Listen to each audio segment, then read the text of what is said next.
Sir வணக்கம். வணக்கம். ஒரு சைட்ல மதிமுகவுக்குள்ள வாரிச மையமா வச்சு ஒரு பிரச்சனை அங்க ஓடிட்டு இருக்கு.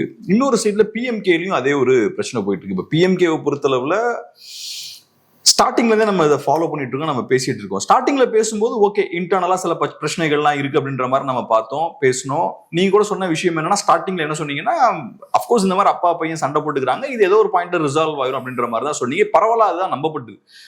எப்பவுமே அப்பா பிள்ளை சண்டை போட்டாங்கன்னா சேர்ந்துறதுக்கான வாய்ப்புகள் அதிகம் அப்படின்ற மாதிரி தான். ஆனா இப்ப போக போக பார்த்தோம்னா ரொம்ப அக்லியா போற மாதிரி இருக்கு. அந்த மோதல்ன்றது ரொம்ப அடுத்த ஸ்டேஜ் ரொம்ப எஸ்கலேட் ஆகிற மாதிரி இருக்கு.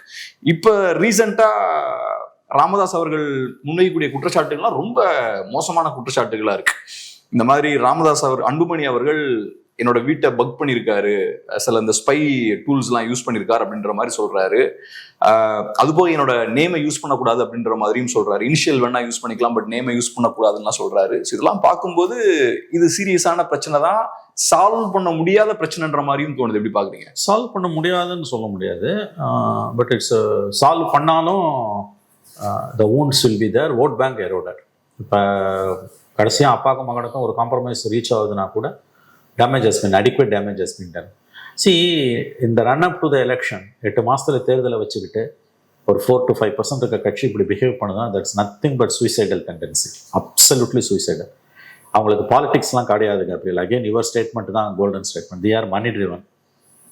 நான் போன எலெக்ஷனில் the speculation and the strong theory was they got what and all they have to get from 3 sides. என்ன கிடைக்கணுமோ அது 3 தரப்புலேருந்தும். அலையன்ஸ் போன பிஜேபி கிட்டேருந்து வந்தது, அலையன்ஸை கடைசி நேரத்தில் தவிர்த்துட்டு போன ஏடிஎம்கே கிட்டேருந்து வந்தது, திமுக கிட்ட தான் அவங்களுக்கு வந்ததுன்றது தான் வர வேண்டியது வந்ததுன்றது தான் the strong speculation. நான் அதை ஷேர் பண்ணுறதுல வந்த சிக்கல் தான் ஃபேமிலியோட சிக்கல். To put it bluntly, these are all shameless things, this should not be said, but unfortunately this is the truth. இதுதான் நடந்திருக்குது.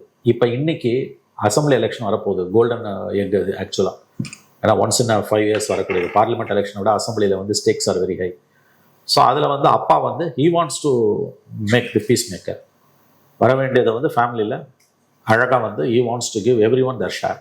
மகன் அதை ஒத்துக்க மாட்டேன்றார். ரொம்ப சிம்பிளாக சொன்னால் அது ரொம்ப ரொம்ப ரொம்ப ரொம்ப அது நாசியேட்டிங் ஷேம்லெஸ் திங். இது ரொம்ப cussed nature of people alone will do it. இது புரிஞ்சுக்க வேண்டியவங்க புரிஞ்சுக்கலாம், புரியலன்னா நீங்கள் ரொம்ப பாக்கியசாலிகள். ஏதாவது கொள்கை எதனா ஒன்று இருக்கா? நேற்று கூட கேட்கும்போது சொல்கிறாரு, நீங்கள் என்டிஏ அலையன்ஸில் கும்பகோணத்தில் ப்ரெஸ் மீட்ல நீங்கள் என்டிஏ அலையன்ஸில் இருக்கீங்களான்னா நேரடியாக பதில் சொல்லாமல் இது ஜஸ்ட் டவுட்ஸ் த கொஸ்டின். நான் மோடி என் நண்பர்ன்றாரு. ஓப்பனாக அவர் என்டிஏல இருக்கார் அன்புமணி. அப்போ அப்பாக்கும் மகனுக்கும் பொலிட்டிக்கலாக என்ன பிரச்சனை? என்டிடிவி கொடுத்த பேட்டியில் 10 நாளைக்கு மேலே Modi is running a very good government, எனக்கு அவர் நண்பர்ன்றாரு. அப்போ என்னதான் அப்பாவுக்கும் பிள்ளைங்க பிரச்சனை? மேபி அப்போ சீட் ஷேரிங்லாம் ஏன்ட்டு பேசுங்க, அங்கே பேசாதீங்க. அதைத்தான் அவர் சொல்கிறாரு, அலையன்ஸ் பார்ட்னர்ஸுக்கு சொல்கிறாரு. மகன் ஒத்துக்க மாட்டேங்கிறாரு. ஏன் என்கிட்ட பேசணும் அவர்கிட்ட பேசக்கூடாதுன்னா அப்போ தான் வர வேண்டியது வரும். They are indulging in open loop, open bargaining. ரொம்ப கிளியரா இருக்கார் ராமதாஸ் அவர்கள். நான் தான் சென்டர், நான் தான் முடிவெடுப்பேன், என்கிட்ட எல்லாம் பேசுங்கன்றாரு. நம்ம நியூஸ் மினிட்ல ஷபீருக்கு கொடுத்த பேட்டியில யார் பாஸ்ன்னு போது அப்படின்றாரு. ரொம்ப அழகா சொல்றாரு. அப்படின்றாரு, I am the boss, I am controlling திங்ஸ்ன்றாரு. அப்ப இதை பத்தி பேசி நம்ம டைமை வேஸ்ட் பண்ணிக்கிறோம். இது it's a fight between looters, அவ்வளவுதான். பச்சையா சொல்றோம். சார், எனக்கு இதுல சின்ன ஒரு மாற்று கருத்து இருக்கு சார். என்னன்னா, இப்போ உங்களோட ஆர்குமெண்ட் என்னன்னா, சண்டை ரொம்ப சிம்பிள், லாபங்களை எப்படி பகிர்ந்துக்கலான்றதெல்லாம் பிரச்சனை, வேற எதுவும் பிரச்சனை கிடையாது. நான் எப்படி பாக்குறேன், அரசியல்வாதிகளும் சரி, குடும்ப அரசியல்ல ஈடுபட்டிருக்கக்கூடிய பெரிய இன்ஸ்டிடியூஷன்ஸும் சரி, லாபங்களை பகிர்ந்துக்கிறதுல அவங்களுக்கு பிரச்சனைகள் வந்தாலும் அதை எப்படி சால்வ் பண்ணணும்னு தெரியும். அது சாதாரண பிரச்சனை. அது டே 1ல இருந்து அந்த பிரச்சனையை அவங்க சால்வ் பண்ணிட்டே இருப்பாங்க. சில ஃபார்முலாஸும் அவங்க வச்சிருப்பாங்க. டெஃபினட்டா அவங்களுக்கு அதுல பிரச்சனை இருக்காது. ஆனா எனக்கு என்னமோ இந்த பிரச்சனைன்றது இது டூ ஆர் டை பேட்டில் மாதிரில போறாங்க. You are right to a certain extent. அதாவது வேற ஷாக் அப்சர்வர்ஸ், வேற சிஸ்டம்ஸ் இன் பிளேஸ் இருந்தா. இப்ப கருணாநிதி ஃபேமிலியில அந்த சிஸ்டம்ஸ் ஆர் இன் பிளேஸ். இப்போ ஒண்ணுல மாறன் பிரதர்ஸ் உள்ள ஒரு சிக்கல் நம்ம ஃபர்ஸ்ட் பேட்டிலே சொன்னோம், it will be charted out. Right. நான் ஃபர்ஸ்ட் இதுவே சொன்னேன், this will be the last notice by their pure business approach. Pure business approach. அதே மாதிரி report suggest that compromise has been reached. டீடைல்ஸ்ல அது வேரியேஷன் இருக்கலாம், அது வேற. But compromise has been reached. இனிமே there won't be any washing linen in public. அது கண்டிப்பா இருக்காது, சத்தியமா இருக்காது. நடுத்தருக்கு அவங்க சண்டை வராது. they will sort it out.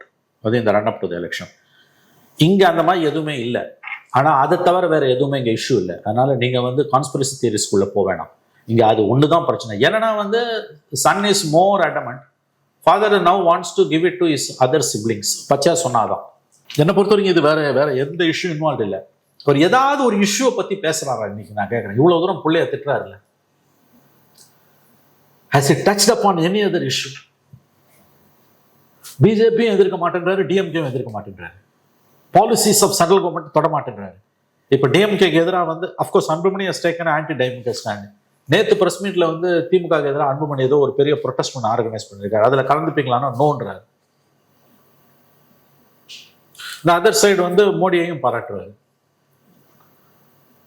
என்ன சொல்லுவீங்க நீங்க இதுக்கு? ஸோ இது வேற ஒண்ணுமே இல்லை, பாலிடிக்ஸை தவிர வேற எல்லாத்தையும் பேசுறாரு அன்புமணி ராமதாஸ். ரைட். இப்போ எனக்கு இப்போ வந்து என் பேரை போட்டுக்காதன்றாரு. So those are all nauseating things.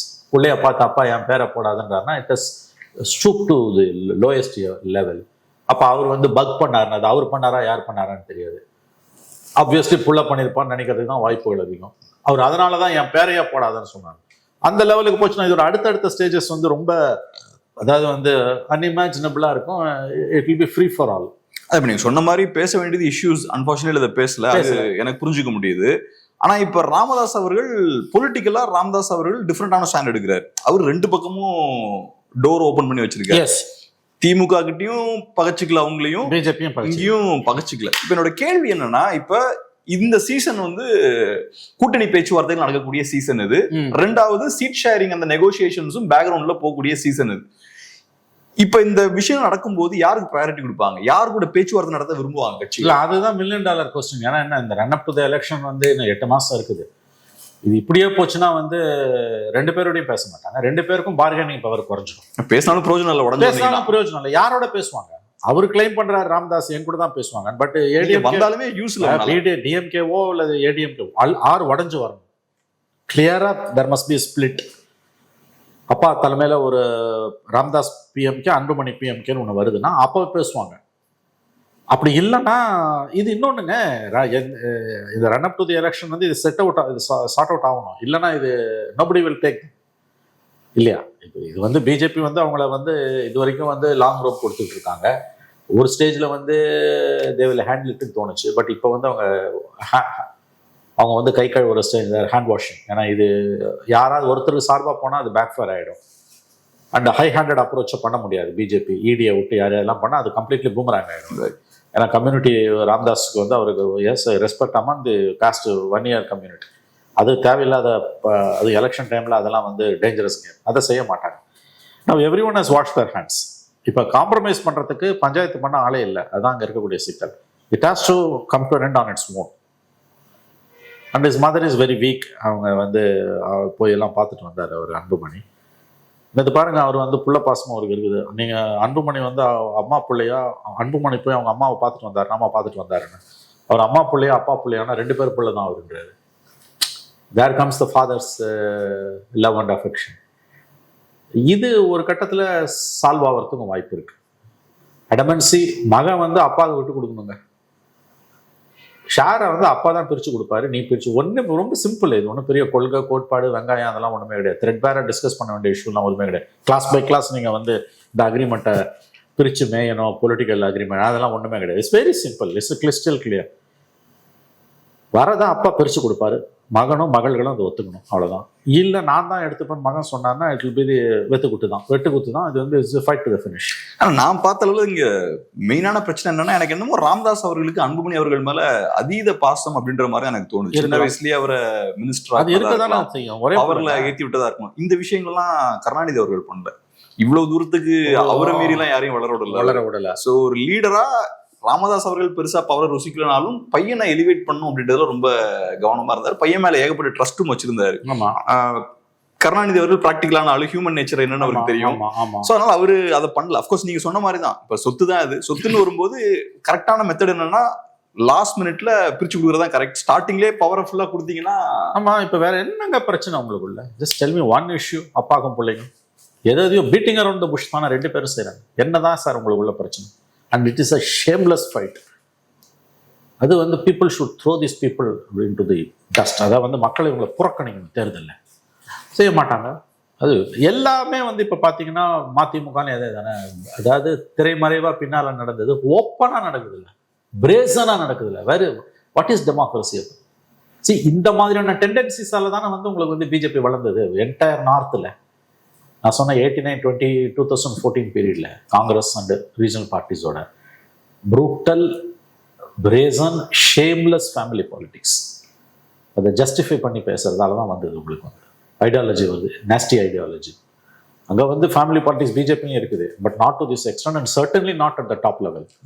Certainly சத்தியமா நாட் டாப்ல. அத்வானி போன பிறகு அத்வானி பொண்ணு வந்தாங்களா? இல்லை வாஜ்பாய் வாஜ்பாயோட வளர்ப்பு மகள் வந்தாங்களா? மோடிக்கு வாரிசே இல்லை. கம்யூனிஸ்ட் பார்ட்டிலும் இல்லை, கம்யூனிஸ்ட் பார்ட்டிலும் இல்லை, பிஜேபிலையும் இல்லை, ஏடிஎம்கேலையும் இல்லை. அப்போ நீங்க இதை வந்து it's a fertile ground for BJP to grow. இங்க சிஸ்டம்ஸ் வந்து உங்களுக்கு வந்து இந்த ஃபேப்ரிக் வந்து ரொம்ப ஸ்ட்ராங்கா இருக்கிறதால காங்கிரஸ் அதுக்கு பிறகு திராவிடியன் பார்ட்டிஸ் வந்ததால வந்து பிஜேபியால வளர முடியல. எப்பயுமே வளர மாட்டாங்கன்னு நீங்க சொல்ல முடியாது. ஏன்னா இந்த ஓட் பேங்க் எங்க போகுன்றதுதான் முக்கியம். இப்போ ஏடிஎம்கே வீக்கன் ஆகுது, எடப்பாடி தோத்துறாரு அப்படின்னா எடப்பாடி தோத்து போகலாம், அதிமுக வாக்கு வங்கி எங்க போகுதுன்றது அது சத்தியமா திமுக போகாது, அது எங்க போகுது. அதே மாதிரி பாமக வீக்கன் ஆகுது 4% ஓட்டுனா பாமக leaders may go out of politics. அவங்க கோ, அதாவது வந்து அவங்க லைம் லைட்ல இருந்து போயிடலாம். பட் அந்த வாக்கு வங்கி எங்கே போகும்? விஜய்க்கு போவோம், சீமானுக்கு போவோம், ப்ரிடாமினென்ட்லி பிஜேபிக்கு போவோம். இதுதான் இதில் இருக்கக்கூடிய risk. So when you say the death of a political party it's a death of leaders, not the vote bank. அப்போ அந்த வாக்கு வங்கி எங்கே போகுன்றது தான் ரொம்ப உன்னிப்பாக கவனிக்க வேண்டிய விஷயம் நான் பார்க்குறேன். இந்த ரீஜனல் பார்ட்டிஸ் எல்லாமே வந்து ராமதாஸ் வந்து Vanniyar community they're more prone to BJP. ஆக்சுவலாக caste conscious is Hindu conscious தான், அதில் சந்தேகமே கிடையாது. அதில் மற்ற கம்யூனிட்டிஸோட தமிழ்நாட்டில் வந்து Vanniyars are more prone to align with BJP. Ramadoss is ஒரு ஷாக் அப்சர்வர் மாதிரி அதை தடுத்து நிறுத்தினார். After is departure from political life வந்து கண்டிப்பாக வந்து அது சைசபிள் செக்ஷன் பிஜேபிக்கு போகும். இந்த long run this is a good fertile ground for BJP. Sir கடைசியாக ஒரே ஒரு கொஸ்டின், இதில் 2 பார்ட் என்னன்னா, ஒன்று என்னன்னா இப்போ நீங்கள் சொன்னீங்க இல்லையா பிஎம்கே 2ஆ உடஞ்சதுன்னா பேச்சுவார்த்தை நடத்துவதற்கு கொஞ்சம் ஈஸியா இருக்க வாய்ப்பு இருக்குன்னு. எனக்கு என்னமோ அப்பவும் சிக்கலா தான் இருக்கும்னு நினைக்கிறேன். ஏன்னா இப்ப பிஎம்கே 2ஆ உடஞ்சாச்சுன்னா அவங்களோட ஓட் ஷேர் என்னன்னு தெரியாது, யாருக்கிட்ட என்ன ஓட்டு இருக்குன்னு சொல்ல முடியாது, வாங்கிட்டு போகணும், நெகோசியேட்டிங் பவரே இருக்காது. 2வது இப்ப நம்ம பாக்குறது என்னன்னா, இந்த பிரச்சனை இப்ப பிஎம்கேவோட பிரச்சனையா நம்ம இதை பார்த்தாலும் ஆக்சுவல் பிரச்சனை இது அதிமுகவோட பிரச்சனை. அதிமுகவோட மேஜர் பார்ட்னர் இப்ப சிக்கல்ல தனியா இருக்காங்க. ADMK and BJP's problem. Right, exactly. அந்த அலைன்ஸோட ப்ராப்ளம் இது. DMK alliance intact. அதில் இப்போ கொஞ்சம் பாமக ஓட்டு வந்து டிஎம்கேக்கு ஷிஃப்ட் ஆகுது. இட்ஸ் அட்வான்டேஜ் அவங்களுக்கு. இந்த அவங்க வன்னியர் பெல்ட்லாம் தினம் 300-400 பேர் வந்து திமுகவில் போய் சேர்றான், சில பேர் அண்ணா திமுகவில் போய் சேர்றான். யார்? ஆஃபீஸ் பேரர்ஸ், நிர்வாகிகள். ஓட் பேங்க் வந்து 2 பேரும் வேணான்னு விஜய்க்கு போகிறான், திமுகவுக்கு போகிறான், கொஞ்சம் பேர் பிஜேபிக்கு போவான். ஸோ இது இவங்களை பொறுத்த வரைக்கும் வந்து 2 பேரும் தனித்தனியாக நின்னாங்கன்னா கொடுக்கறத வாங்கிட்டு போகணும். தனியாக நின்னாங்கன்னா அவங்களுக்கு எந்த எந்த எந்த தேவையில்லாத நில் பார்கெனிங் பவர், தேவையில்லாத நில் bargaining power. It is an headache for ADMK BJP. ஏன்னா அந்த அலையன்ஸ்ல the third largest party is PMK. Right. It's a headache for BJP. It's a good time for DMK. சுக்கிரதசை மிக பிரமாதமாக திமுகவுக்கும் மு க ஸ்டாலினுக்கும் இருக்கிறது. நம்ம பல தடவை பேசினதான், தமிழ்நாடு வரலாற்றிலேயே அதிர்ஷ்டசாலியான முதலமைச்சர் மு க ஸ்டாலின் அவர்கள் தான். ஏன்னா அவருக்கு எதிர்கட்சிகளே இல்லை, இருக்கிற எதிர்கட்சிகளும் சுத்தமாக வந்து எதிர்கட்சி தலைவரே இல்லை, எதிர்கட்சிகளும் சிதலம் அடைந்து கொண்டிருக்கின்றன. It's danger. It's good for Stalin and DMK, bad for democracy. ரொம்ப நன்றி சார். பிஸியான டைம்ல அருமையான ஒரு பேட்டி கொடுத்து ரொம்ப நன்றி.